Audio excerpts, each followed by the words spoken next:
Expulso.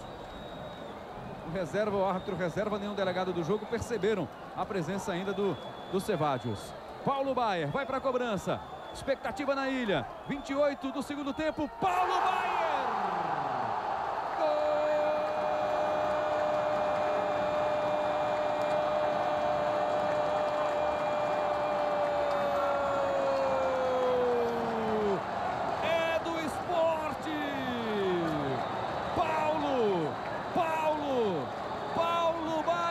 Segundo do Sport aqui na Ilha do Retiro, para cima da LDU.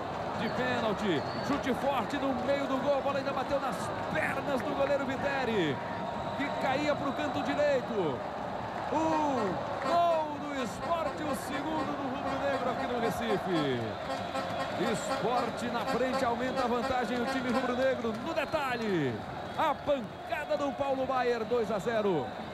Lúcio Surubim, o Sport ganha mais tranquilidade no jogo. Tranquilidade muito bem conseguida, né, Rebra? A equipe do Sport é uma equipe consciente, está sabendo o que precisa.